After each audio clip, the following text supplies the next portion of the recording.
Hello everyone. आज हम बात करेंगे बीए पार्ट फर्स्ट के सेकंड पेपर ह्यूमन ज्योग्राफी के topic possibilism, concept of human geography का एक पार्ट है पॉसिबिलिज्म अर्थात संभववाद। जैसा कि हम अपने पिछले लेक्चर में बात कर चुके हैं कि मानव और वातावरण के मध्य अटूट संबंध सदैव से ही रहा है, परंतु दोनों के सापेक्षिक प्रभाव को व्यक्त करने के लिए भूगोलवेत्ताओं में एक आम सहमति नहीं बन पाई। प्राकृतिक वातावरण और मनुष्य में कौन अधिक शक्तिशाली व प्रभावशाली है, इस संबंध में मतभेद सदा रहे हैं। जो विद्वान प्राकृतिक वातावरण की शक्तियों को अधिक शक्तिशाली मानते रहे, उन्हें निश्चयवादी या नियतिवादी विचारक या समर्थक कहा जाता है, और जो विद्वान मानव कार्यक्षमता को प्रकृति की तुलना में अधिक शक्तिशाली मानते थे, उन्हें संभववादी कहा जाता है। इस प्रकार संभववाद ने निश्चयवाद, जिसके अनुसार नियति ही सर्वे सर्वा है, का खंडन करते हुए अपने अस्तित्व का उद्भव किया। संभववादी विचारधारा मुख्यतः फ्रांसीसी विचारधारा है, जो मानव प्रयत्नों तथा क्रियाओं को अधिक महत्व देती है। इसके अनुसार पृथ्वी तल पर विभिन्न प्रकार के वातावरण के क्षेत्र हैं और प्रत्येक क्षेत्र का वातावरण उस क्षेत्र पर मानवीय निवास की तथा मानव द्वारा संसाधन उपयोग की कुछ संभावनाओं को प्रस्तुत करता है, और उन संभावनाओं का प्रयोग कर मानव अपनी छांट के अनुसार करता है। अर्थात मानव प्रकृति का दास नहीं है, बल्कि वह प्राकृतिक वातावरण में छिपी संभावनाओं को अपनी बुद्धि व कौशल के द्वारा सबसे अच्छी संभावना का चयन कर अपने कार्य को पूर्ण करता है। संभववाद शब्द सर्वप्रथम फैब्रे ने दिया, परंतु इस विचारधारा को पूर्ण रूप से विकसित करने वाले विद्वान विडाल डी ब्लाश थे। इस विचारधारा के अनुसार मानव प्रकृति के साथ समायोजन दो रूपों में करता है, एक अनुकूलन और दूसरा रूपांतरण। या तो वह अपने पर्यावरण के अनुरूप अपने कार्यों को और अपने आप को ढालता है, या अपने कार्य और अपनी इच्छा अनुसार प्राकृतिक वातावरण में बदलाव लाने की चेष्टा करता है। संभववादी विचारधारा के प्रबल समर्थकों में फ्रांसीसी भूगोलवेत्ता फैब्रे, ब्लाश, ब्रूंश, डिमांजिया, ब्लैंचार्ड, अमेरिकी भूगोलवेत्ता ईसा बॉमेन और सावर, ब्रिटिश भूगोलवेत्ता हर्बर्टसन, रॉक्सबी आदि प्रमुख रहे हैं।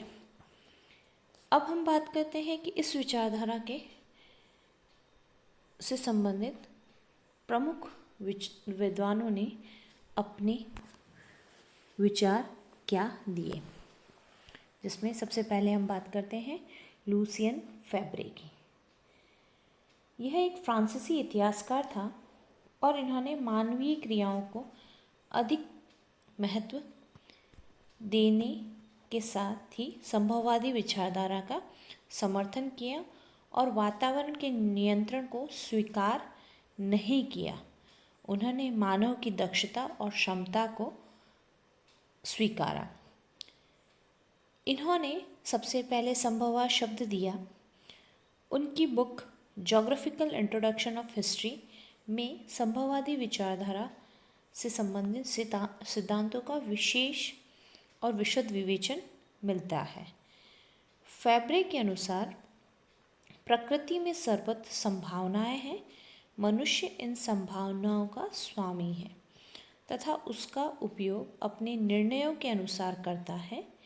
प्रकृति मनुष्य को किसी निश्चित मार्ग पर चलने को बाध्य नहीं करती है, वह मनुष्य को अनेक अवसर प्रदान करती है जिसका चयन मनुष्य स्वतंत्र रूप से करता है। आगे उन्होंने अपनी बुक में लिखा कि मानव एक भौगोलिक दूत है, पशु नहीं। वह सर्वत्र पृथ्वी की रचना की विवेचना में उन परिवर्तनशील भौगोलिक अभिव्यक्तियों के समन्वय ढूंढने में योग देता है जिनका अध्ययन करना भूगोल का एक महत्वपूर्ण कर्तव्य है। अर्थात स्पष्ट होता है कि लुसियन फेब्रे ने मानव को परिवर्तनकारी मानते हुए अपनी बौद्धिक क्षमता और दक्षता और कौशल को प्रयोग कर वातावरण में उपस्थित संभावनाओं का चयन कर अपने निर्णय के अनुसार कार्य करने हेतु स्वतंत्र बताया है। Vidal de la Blache. अब हम चर्चा करते हैं कि विडाल डी ला ब्लाश, जो कि इस विचारधारा को वैज्ञानिक और पूर्ण रूप से विकसित करने वाले विद्वान कहलाए।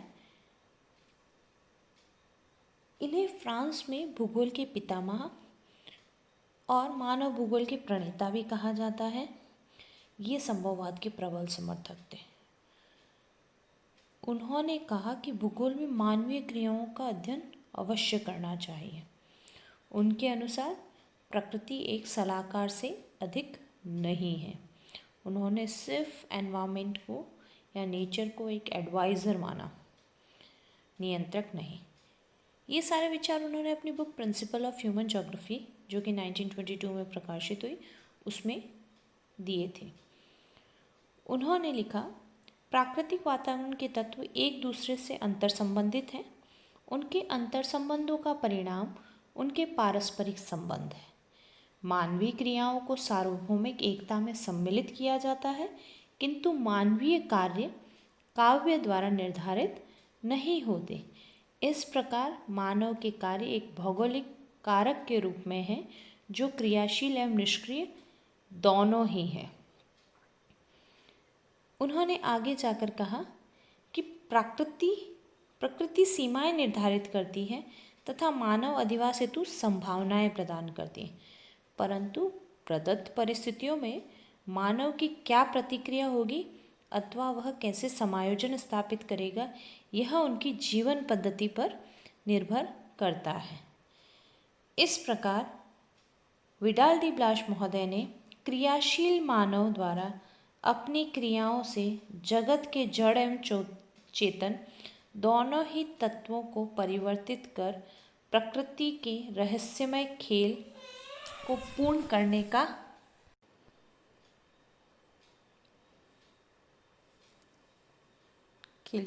करने की बात को सम्मिलित किया। उन्होंने अपनी प्रमुख वैज्ञानिक उपलब्धि के फलस्वरूप अनेक ऐसे पौधों की किस्मों का विकास किया जो कि अपनी मूल जलवायु दशाओं के अतिरिक्त नई जलवायु दशाओं में उगाए जा सकते हैं। जैसे भूमध्य सागरीय क्षेत्रों में गेहूं का पौधा उगता है, लेकिन वह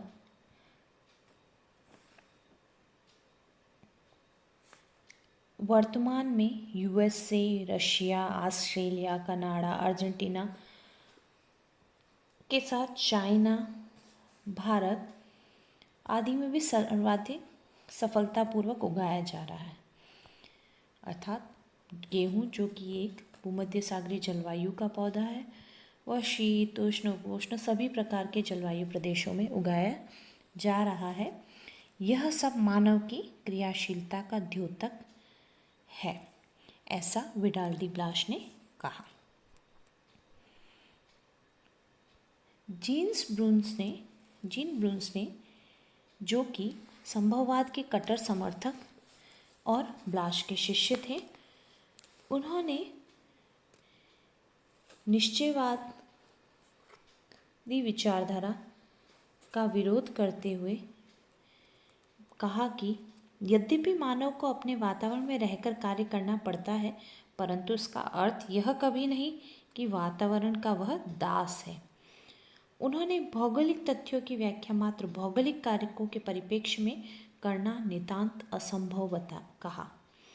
समय के परिवर्तन के साथ ही मानव की आवश्यकताएं सदैव बदलती रहती हैं और बढ़ती भी हैं और जटिल भी होती जाती हैं। इसलिए स्थायी प्राकृतिक वातावरण एवं परिवर्तनशील मानव के संबंध निरंतर बदलते रहते हैं। ब्रून्स ने मानव के समक्ष प्राकृतिक वातावरण की व्यापक सीमाओं को माना और उनके विचारों में वातावरण प्रमुखतया अनुभूति बोधक, अवरोधक और सीमाकारी शक्ति है, नियंत्रणकारी नहीं। इन्होंने लिखा, वह मानव पूर्णतः अकर्मण्य तभी होता है जब भौतिक विश्व से निष्प्राणित कर देता है। वास्तव में जब वह जीवित रहता है तब तक क्रिया प्रतिक्रिया करता रहता है। आगे उन्होंने लिखा कि प्राकृतिक शक्ति के प्रतिनिधियों को दृढ़ शक्ति एकमात्र प्राकृतिक विश्व पर आधिपत्य किए हुए हैं। भूगोल समझौते का एक क्षेत्र है, उसमें पृथ्वी पर मानवीय जीवों के लिए कुछ भी पूर्णतया या स्थिरता नहीं है, अतिरिक्त इन सामान्य नियमों तथा उन आधारभूत परिस्थितियों के जो सीमाओं का निर्धारण करती है तथा जिसमें या जिनसे परे समस्त जीवन विच्छिन्नता सा है। अर्थात इन्होंने प्राकृतिक विश्व पर मानव का एक परिवर्तनकारी कारक के रूप में प्रस्तुत किया, जो कि पृथ्वी पर वातावरण के द्वारा जो सीमाएं हैं उनके मध्य अपने कार्यों के द्वारा अपना जीवन व्यतीत करता है। प्रकृति उस पर नियंत्रक कारक नहीं है। मानव ये छांट की विद्यमानता को स्पष्ट किया।